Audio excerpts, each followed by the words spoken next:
राबड़ी आवास पर CBI red, Amit Shah और राजनाथ से नीतीश की फोन पर बातचीत।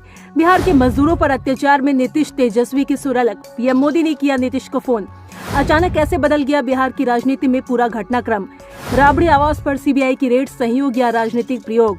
सीबीआई ने सोमवार को बिहार की पूर्व मुख्यमंत्री राबड़ी देवी के पटना स्थित आवास पर नौकरी के लिए जमीन घोटाले के सिलसिले में छापेमारी की है और इंडिया पॉजिटिव टीम के सूत्र बताते हैं कि जांच के संदर्भ में ये छापेमारी की कार्रवाई की जा रही है। छापेमारी की ये कार्रवाई होने से राजनीतिक गलियारों में कई तरह की चर्चाएं शुरू हो गई है।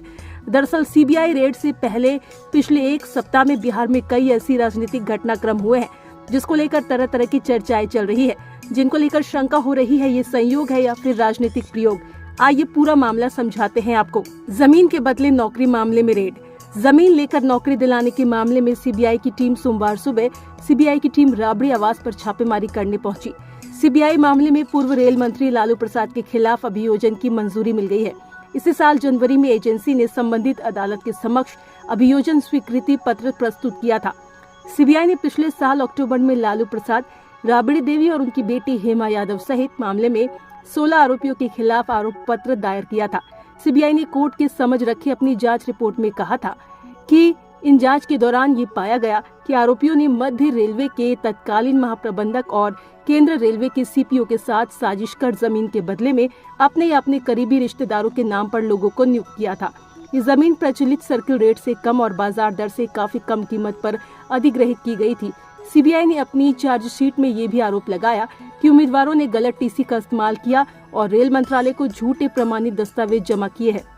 2004-2009 की अवधि के दौरान यादव ने रेलवे के विभिन्न क्षेत्रों में समूह डी पद पर नियुक्तियों के एवज में अपने परिवार के सदस्यों के नाम पर जमीन जायदाद के हस्तांतरण के रूप में आर्थिक लाभ प्राप्त किया था।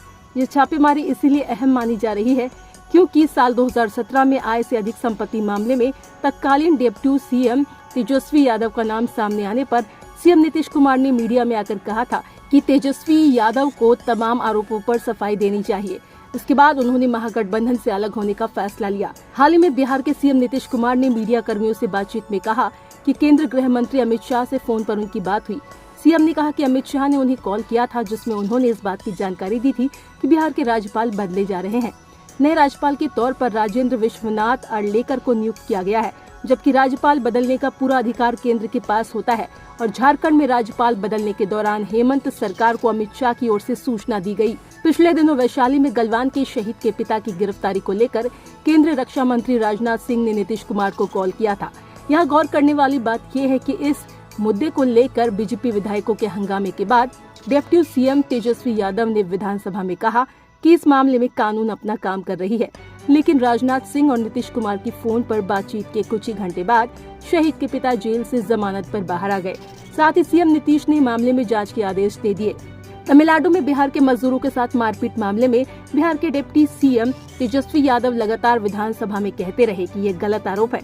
उन्होंने कहा कि तमिलनाडु में बिहार के मजदूरों के साथ कोई मारपीट नहीं हुई है, लेकिन बीजेपी विधायकों की डिमांड पर सीएम नीतीश कुमार ने जांच पूरे मामले की एक कमेटी बनाकर तमिलनाडु भेज दिया है। वहीं सीएम नीतीश के जन्मदिन पर पीएम मोदी ने उन्हें जन्मदिन की बधाई दी।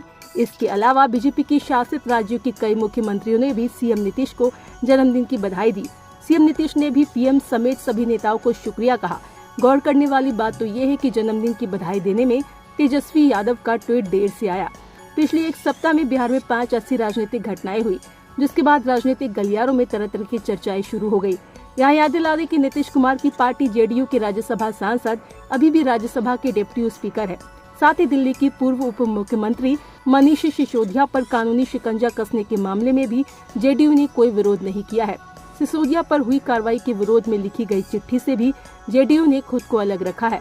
हालांकि इस मसले पर जेडीयू महासचिव केसी त्यागी से कहा कि अब 2017 वाला माहौल नहीं है, इसीलिए नीतीश कुमार की पाला बदलने को लेकर किसी भी प्रकार के कयास लगाया जाना बेईमानी है।